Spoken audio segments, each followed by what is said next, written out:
Well, Natasha and I have that plan in the very, very near future where we would show people the list of drugs that are still coming on the scene that are here already and what parents can look out for. Because as you said, some of them never see, but this is what the technology now affords us, that we can actually show people what the drugs look like. So if they see it at home, they can identify. Yes, and that is so critical. The National Drug Council also oversees training for all of the stakeholders, and that includes identification of synthetic drugs, including new psychoactive substances and their precursor chemicals, because a lot of people, as you say, wouldn't know.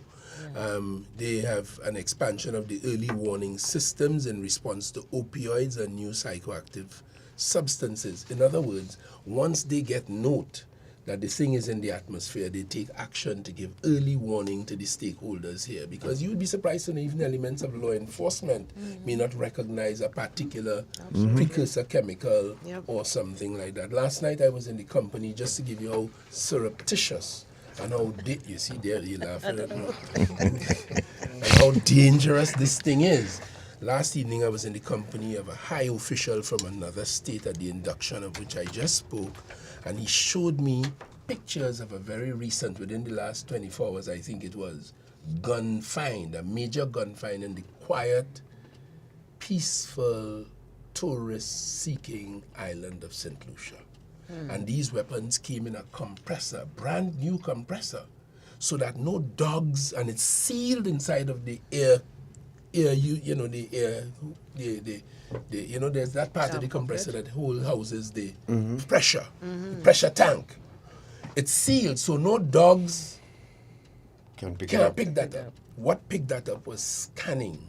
And they saw, so they cut it open, and they found a cache of firearms. Wow. So I'm just saying so to demonstrate, in respect of drugs and guns, the very devious and surreptitious ways that the traffickers use to carry on this trade, and therefore the early warning systems are very critical. So having seen that, the officials shared it with me, and I have taken the opportunity to share that with our law enforcement people already, so that they, if it shows up, they will know that they have to pay particular attention. And of course, recently, in an effort to reach out to the youth, I'm not saying that the youth is a TikTok community, but the National Drug Council went on this communication platform that is called TikTok, Yes. you know, where you will find the youth, and they engage them, and they got a young fella, an influencer, because you know in these platforms there are influencers, and so they found an influencer who I had the opportunity to meet, and he designed a message, a fellow called Rodi, and he designed a message which stimulated serious conversation about drugs and its dangers among the youth population. So the National Drug Council is a very youthful, well-led by Madam St. Louis out of National Security. She's the most recent director of SAME, and they are focusing on the business of protecting our people, particularly our young people, from the scourge of drugs, because it does have national security implications. So projections for the ministry for 2023, Minister, what some of the initiatives that you could touch on? And before we speak a little bit about the TTPS, some of the initiatives for 2023, what can you... Well, I did indicate last week that the highest priority for us is our border security efforts, recognizing that we are an island state with many legal points of entry, recognizing our closeness and proximity to Venezuela, the continent of South America, through Venezuela and Guyana and other places, you know. So we are focusing on that. So we are going to be putting in more resources, more training. We are looking at a policy might once it is accepted, it might rearrange some of our border security efforts.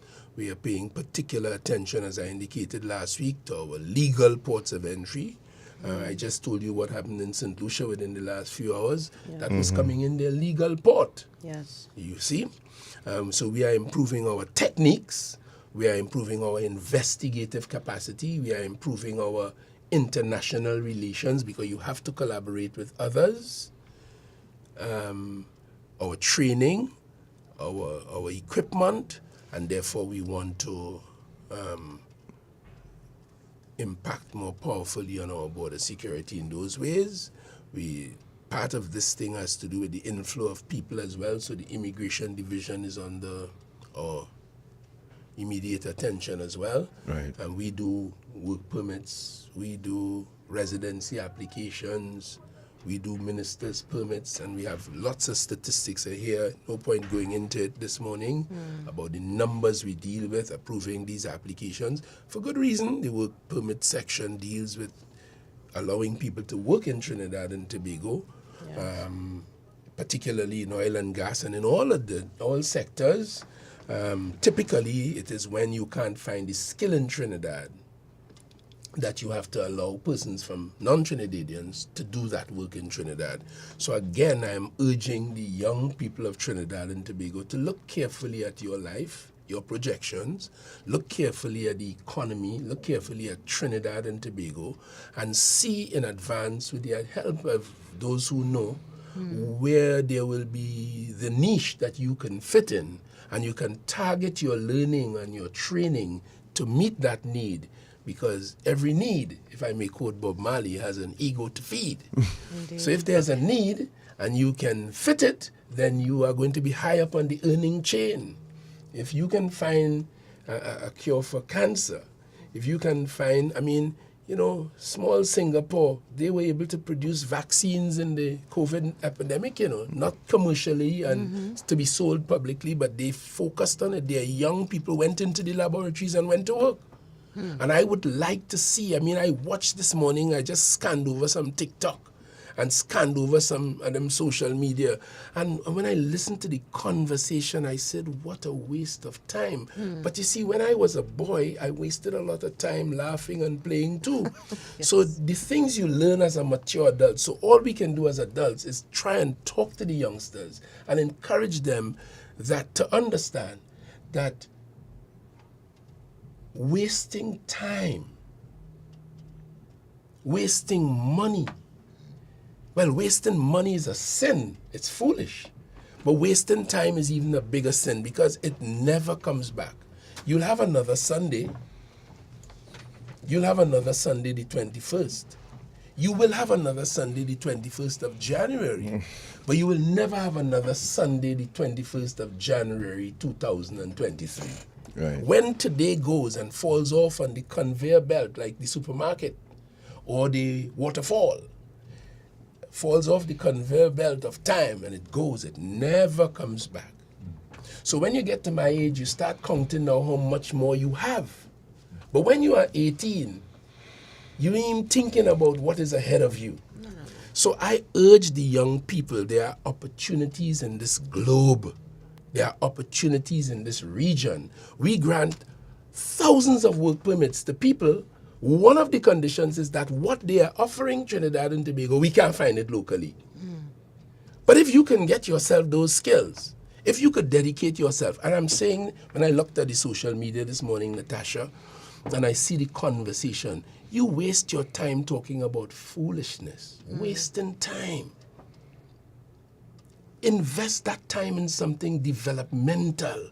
All what color sneakers somebody have on and how she look and what, and just small, and who planning to kill who and who planning to fight who and is a setter. Just wasting precious God's time. It's a sin. I submit to you, Minister, I think you're on the wrong side of TikTok because I myself, not a young person, I'm on TikTok. But I wasn't talking about TikTok in particular, Just in general. I'm just saying a lot of us waste a lot of time. Agreed. I'm simply encouraging the young people, use your time productively. Because in the abundance of water. This is not in the abundance of water, only the fool is thirsty. Yes, and this is no boast. This is no boast. This is a rejoice. I am in a position to say, all things considered, having come as the son of a wharf man who only went to third standard, and a mother who sold nuts and polished furniture and didn't go past third standard herself, I think I'm in a position to bear personal testimony, considering from whence I have come, the circumstances from which I have come. I can say, thank God I did not waste my time. My 7 years in the police service were productive, good years. By the time I was leaving, I had already built over my mother's house, which I grew up in, leaking, step falling down, everything. But I used the police pay, small as it was, and sacrificed with my mother and gave her the joy of having a proper place in which to live. And by the time I left the police service after 7 years, I had acquired my 6 passes, as I told you, and 1 A-level pass. And 2 years in John D in a 3-year program. I finished it when I went in the insurance business. The 7 years I spent in insurance, developmental years, bought my house, did this, did that. In other words, when I look back on it, time and my money was well utilized. And that's all I can urge. But when I was a young fella too, I was, not so mindful, but thankfully I got my legs and I built it up. And I'm just praying for our young people to stay healthy, stay sober, think. Stay focused. As I say think, let me just share with you very quickly. When the last British governor of Trinidad and Tobago, Sir Edward Bentham, after whom he named the Bentham Highway, Edward Bentham. What a name. When he demitted and we took over the affairs of Trinidad and Tobago, I am told by a learned founding father that a sign was left on the table, and the sign was simply to say, think. Now that you assume responsibility for your nation, think. That's why I'm proud that we have the University of the West Indies, the University of Trinidad and Tobago, the University of the Southern Caribbean. And that's why I'm proud that we have the institutions that we have. That's why I'm proud that we have the seamless education system that we have, and all these opportunities for young people, all the training programs, all the youth development programs, all the tertiary, the vocational training programs. That's why I'm proud, because it gives every young person an opportunity to develop, to think, and to make a contribution to yourself, to your family, to your community and your country. You do not have to go down the drug or the criminal road. Well Minister, said, now... Sorry, if you're just joining us, you're listening to Dependency, and for the last hour and a half, we've been speaking with Minister of National Security, who is in studio with us, and said a lot this morning. As usual, you missed the start. You can always go back to our Facebook page and pick up from what you missed. And Minister, we have lots of questions for you and suggestions and comments and all of that. Before, Natasha, sorry, you wanted No, I just wanted to get in a couple of questions based on what the minister was talking about earlier. When you were speaking about border control, Keela asked, do you have any information regarding the entry of Venezuelans or other foreign nationals through the port of Cedras? Since up to now it has not been allowed, only through Chagaramas? Yeah, there's a port in that area, a formal official port. We have customs people there, we have immigration people there. They do it. People come from Venezuela on a daily basis. Some of them go San Fernando, other places shop, go back on the same day. Yeah. Of course, there are Venezuelans who come in here quite illegally as well. We have a few of them, I think about 25 of them in our detention center. And then when we catch them illegally, I dealt with it last week. We have a migrant registration framework where we welcomed all who were here. And it's not just Venezuelans, we have people from Cameroon, we have people from even islands of the region. We have a very seamless program there, and we treat with it because we have to manage our borders and treat with it in accordance of the law. With the law.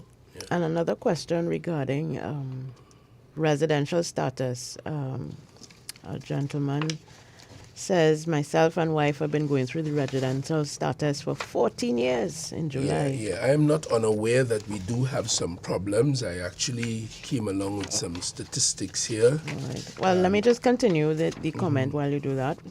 He says, we are told the Immigration Center report to National Security in 2018 and National Security say they have not received the report. He's visited both offices, but has been unable to resolve the situation. And he's written to you and the Chief Immigration Officer to try and bring an end to this long-running saga. All right, that is an isolated case, and there are many other such isolated cases in the context of our bureaucracy, in the context of our low productivity levels across the board.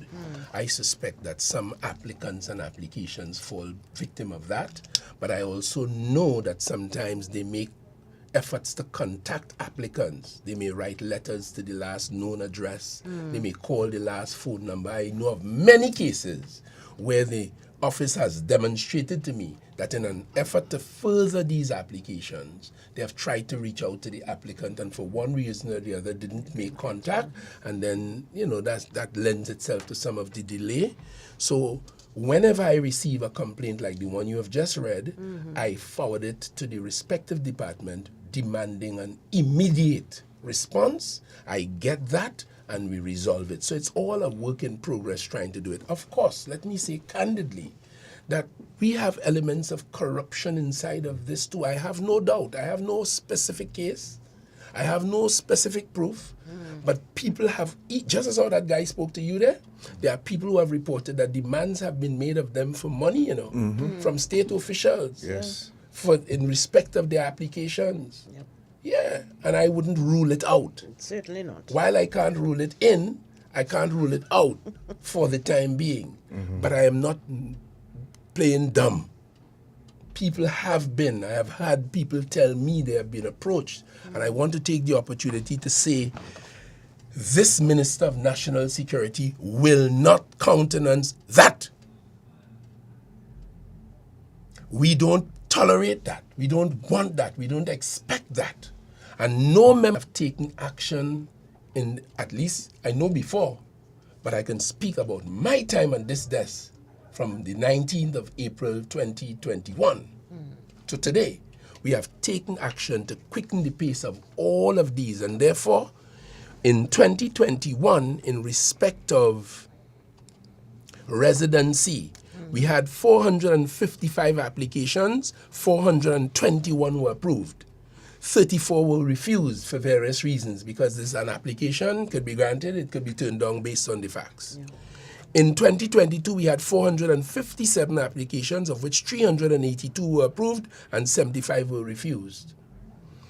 In 2023, year to date, I have 17 applications for residency, 15 approved, 2 refused. In respect of citizenship, in 2022, 108 applications, 103 approved, 5 refused. So far, in 2023, 2 applications, 2 approved. So far, 100%. Right? And therefore, altogether, we have,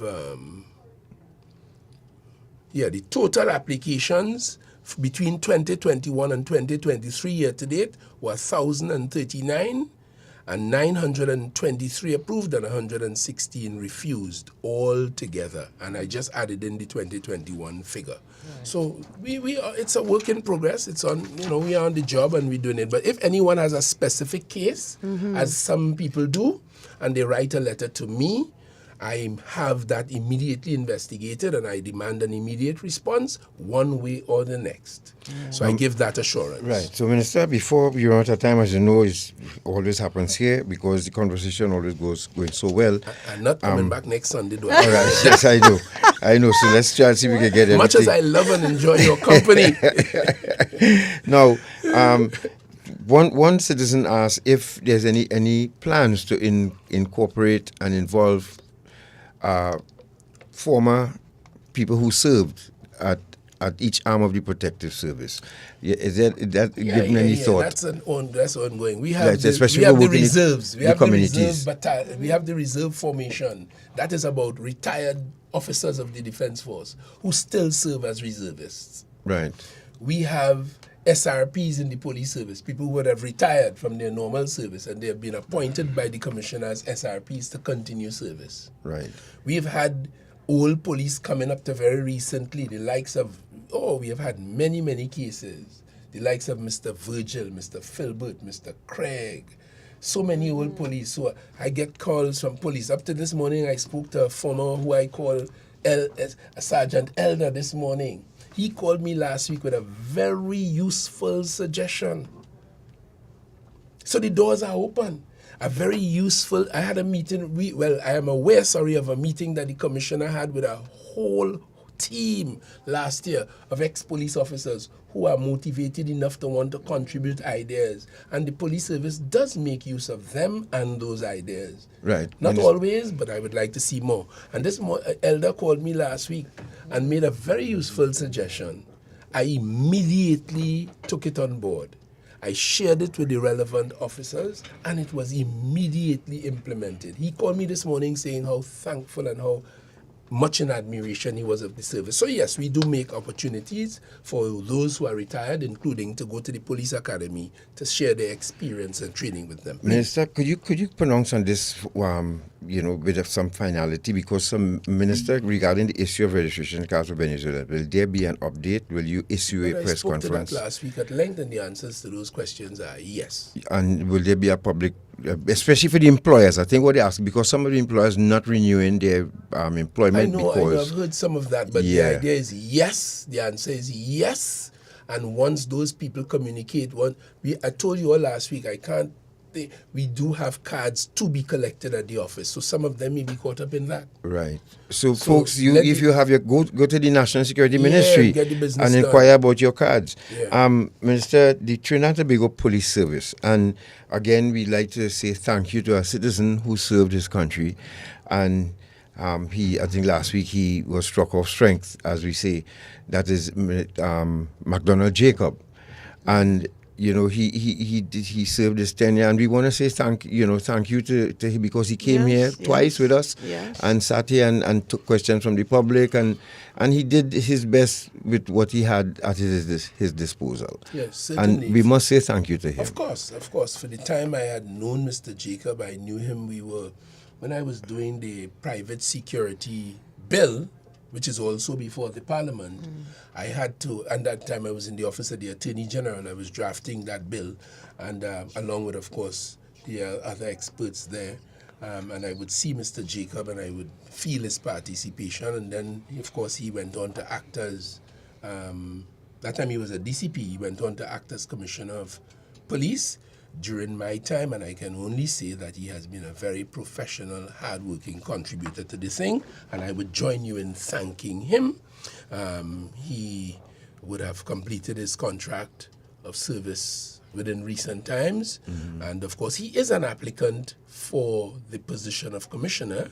Oh, so he is an applicant. Okay. And we expect the Police Service Commission to declare who it would have adjudged to hold that office by the end of this month, the 31st. Okay. So Mr. Jacob is an applicant, along with several others. Right. So we wait the results. Including the current acting commissioner, Madam Christopher. Yes, so we wait to see what the outcome of that process is, and the country will press on from there.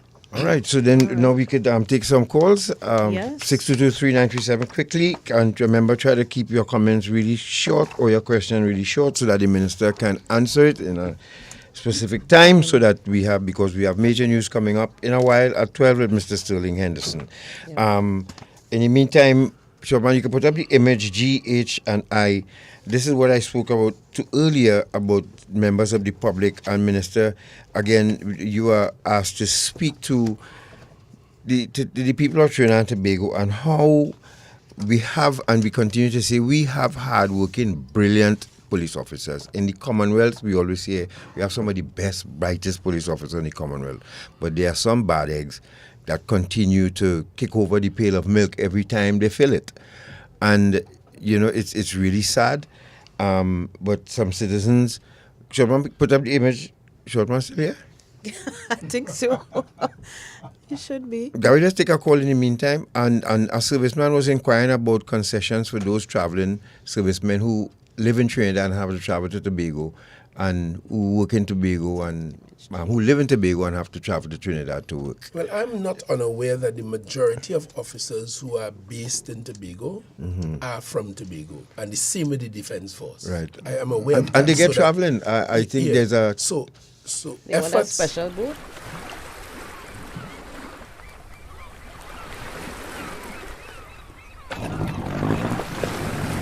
I'm not saying that they don't have police officers from Trinidad working there, but most of the officers of national security who are based in Tobago, From Tobago. who work in Tobago, are from Tobago, and that is Okay. designed to make their life and the circumstances comfortable. easier. Yes. Hello, good morning. Hello, good morning. Good morning. Hello, good morning. Right, I have one question. Yes. When it is people leave this country with drugs in their bags or in their shoes, why they are not scanned before they touch in other countries? Because when they touch in JFK, it's twice a week they find somebody from Trinidad and Tobago, which is a source country, they call it, and it's embarrassing Trinidad all day. That's why we only travel advisory. Why it is they not scan in the airport here first and then found out with drugs and be dealt with instead of going out there and embarrassing Trinidad? That's a good question. They are actually scanned here. Bags are scanned and checked. Persons are searched. Questions are asked. We have police in our law enforcement in our airport for those coming out and going in. We have special targets. That's going on, but some people get through. We have had people from other countries come here. All the illegal guns, all the illegal guns we're grappling with here come from other countries, you know. And caller, I want to add this to it too, right?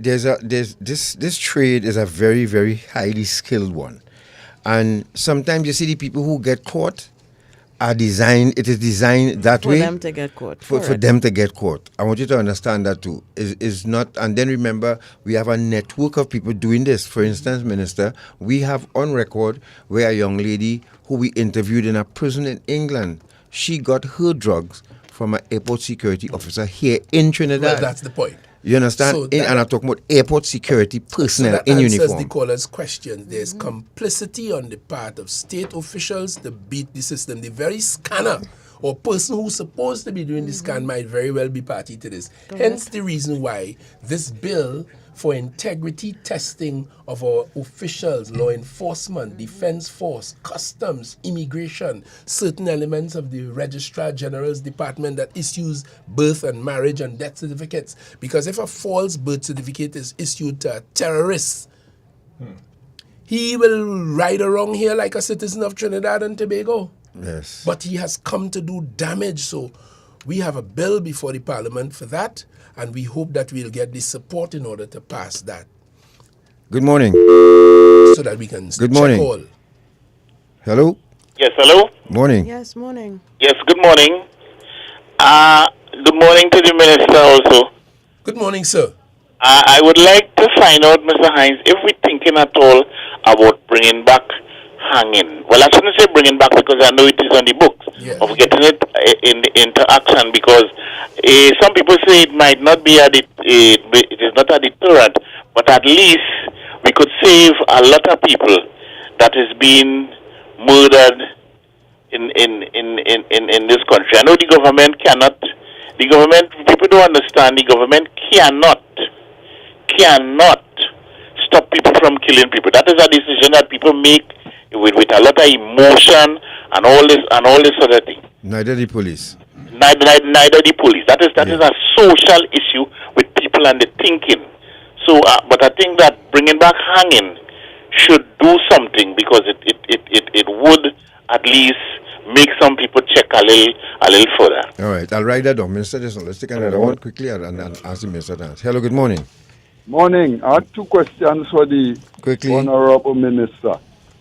I wonder, first thing, if a law could pass with all these young people that dying and with these murders, if they could harvest their organs, so we get some use from these people who killing just all the kidney and good organs. What? Number Next one. question. Next question. Let me hear the next one. I'm dying to hear the next question. Hello? Quickly, caller. Quickly, No, your next Hello, question. good morning. Sorry, Mr. Hinds, what do you know about the closure of the youth camps when the UNC, the first incarnation of the UNC came into being, the youth dance was closed. If you ask me, this was the government's national service response to the society. What do you know about it? Thank you. Well, I'm aware that they shut them down, and I think it was a very short-sighted, foolish action that still bears ugly, poisoned fruits to this very day, because a large cadre of young people might have missed the opportunity to benefit from the youth camp. Because remember, they went after CCC too as well. Yeah. They're a very destructive force. So the government, recognizing the value of these projects, we have stimulated them, we have re-energized them, we are doubling up on them, and I am satisfied the Ministry of Youth Development is leading the charge, and we are reinstating every one of them to larger and greater effect. And it's regretful, but that's what you get when you vote for a reckless government that is guided by extraneous and stupid considerations. I could describe it more fully, but I'll leave that for another place. Good morning. Yes, good morning. What a nice program, Mr. Hinds. Mr. Hinds, Sir. I have to congratulate you for a job well done. Remember when you used to come to the AG?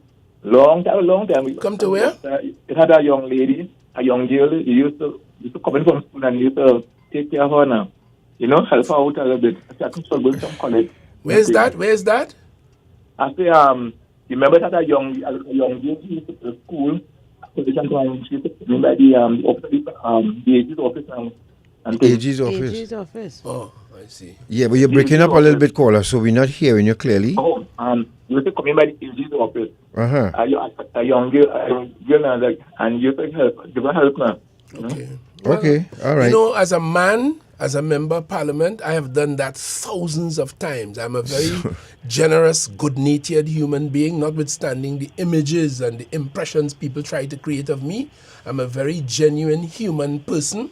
I help human beings. You know, there's a little prayer. Let me say it quickly for you. I learned in 1981. It says, "Thank you, God, for this day. Let us not waste its precious hours in complaining and self-pity. Help us to live joyously, not weighed down by past troubles or future worries. Be with us so that we may walk not in fear, but in the bold assurance of your love, your guidance, and your protection.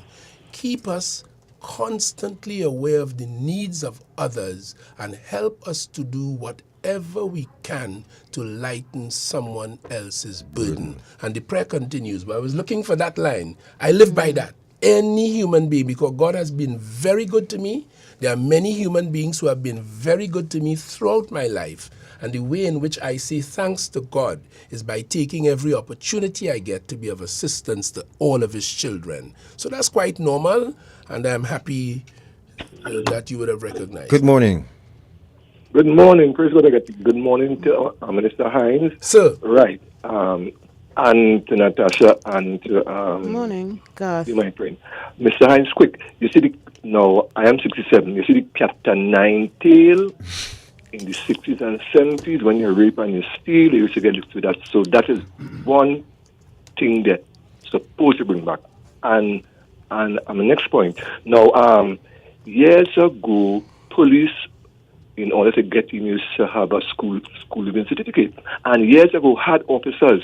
First of all, they had speed, and they was physically fit. Now they have some jokers. I have to use that word. They're in the force, and our hands could they're tin like a clothesline, because of the education. But we need more officers now with common sense and with some size, because they're too skinny, and they're belly big too. All that is bad. All right. Thank you. All right, Cora. Thanks a lot. Good morning. Good morning to you, Garth. Morning, ma'am. Happy New Year to both of you, and to Mr. Hinds, Happy New Year too, and so on. Thank you. Thanks for the hard work that you're doing, because I know with the murders it will play on your mind, and you may have many sleepless nights, and we also want to thank Mr. Jacob for his good work. My question is, what can you do? How can you appeal to the opposition when you have serious pieces of legislation to pass for the benefit of the people of TNT, to get them to support, to ensure that we are safe and we could walk our streets in safety? What can you all do? You know, maybe you could go back to the drawing board and come up with some strategy to get them to support the laws, because they're hurting us by not supporting whatever legislation you'll bring. Thank you.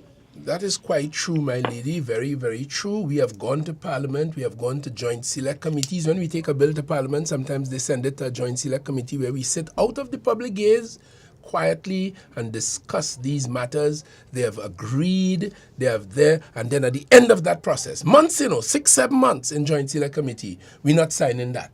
We put it in a minority report. Or they say nothing, they come back because it has to come back to the larger parliament floor. When they come back, they simply, like the private security bill, we went through exactly that, saying, look here, if you have 50,000 private security officers out there and you bring them into the law enforcement support, then you have 100,000 extra eyes, hands, legs, and 50,000 more brains to look at different corners and to be where police would not or are not. Because they watch estates, they watch places, they are doing security work. We went through all of that. Joint Select Committee. I drafted the bill when I was in the Ministry of the Attorney General. Came to Parliament and they did exactly that. After the Joint Select Committee, they got up in the Parliament and started to find petty little faults. They have not supported it. So now we have to go back to the drawing board to take out the provisions that require the need for a special or super majority. Good morning. So when we're planning laws... Good morning, sir. When we, just finish. Hold 1 minute. Hold 1 minute, caller. So when we are planning laws, not only do we have to have the criminals in mind, as the woman is asking us to deal with, we also have to have the UNC in mind, because they are obstacles to getting laws that you, the citizens, want to protect us against criminals. They have done it routinely. What do you do? Thank you for holding, caller. Thank Go you. ahead. Good morning, Garth and Natasha and the minister. Morning, ma'am. More than obstructionists, they are. They are the ones responsible for closing down the youth camps, where the young boys would have gone and learned a trade, and the young ladies could have gone to community development and learn how to sew and do so many different things. So many systems were put in place by the previous government, and they just came out to destroy it.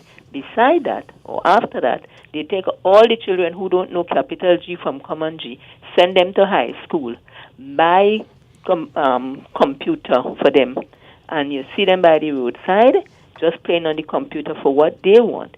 They didn't learn from it. They are the ones who are committing the crimes, because they can't do anything, they cannot look for any work, and they just want to see people thing, and they go in and they know how to hold them up and kill them in their place. Check on the age of the persons who committing the crimes. And I'm saying the judiciary or the courthouse, they are very slow in that they take too long to try these matters. Cut their tail right there in the court, and who have to be hanged, hang them right there if possible. Have a good day. You know, what breaks my heart the most, Minister, is the rehab center that we advocated for that was set up in the prison rehab facility. And they shut that down too. And I keep asking myself if this was a plan really for certain people who really needed these initiatives to fall by the wayside. Let me put it to you this way. The people of the country deserve and expect, it's reasonable for them to expect good government policy, because it is the government's policy that decides the way the public will gain or suffer loss. Our policy was to establish these youth camps and these youth programs and the rehabilitation program and all of that. Another government has a different view. And this is why the electorate has to be very careful. It's not about if you like Hinds' face and you don't like it. It's not about my race. It's not about Eric Williams' race and PNM. You just don't like red and you don't like PNM. It is about sitting and making a conscious decision which government offers the best policy programs for the development, the protection, the sustenance, the growth, the development of people of Trinidad and Tobago. And I believe, in fact, I know, and your last few callers bear it out, if you ask that question, the answer has to be the PNM. That's why we were voted into government for 78% of the time of the life of this independent nation. And I expect it will go to 98. In fact, 100. Once the UNC in the atmosphere with their record, this country should not vote for them. They are destructive, they are destroyers. I have said so. But of course, how we vote is not how we party. There are all kinds of considerations other than a consideration of who will do the best, who will be the safest hands, who will thief your money less. We are in government now for 7 going on 8 years, and you have not heard any sustainable argument about any of us stealing your money. But yet people will go and support that. This world upside down, you know. People that see wrong or wrongiousness and prefer that over righteousness. And it turns out wrongiousness is a word. What? Yes, check it yourself. I didn't know that either. The minister actually introduced. But that is not unique to Trinidad and Tobago. Back in the days of Jesus Christ, he had done no wrong. He worked miracles. He healed the sick. He taught them everything that was right. But when the hour came on that Good Friday and they asked, who do you want for the pardon? The crowd roared, we want Barabbas. Good morning. It is said, Garth, hello. Huh? We still have an announcement to make before we go. Right, let's take one. And hello, morning. Oh, hi, morning. Happy New Year. Minister Hinds. My lady. I am a member. I am a resident in, I live in your constituency. And we have some very, very bad roads. Can you please ask the Minister of Works to help us, please? This is in Bella Road, and this is on Regent Street in Bella Road. Please help us. We need proper roads. It is really bad. Yeah. Thank you very much. Thank you very much. And yes, the government is clearly in recognition of that.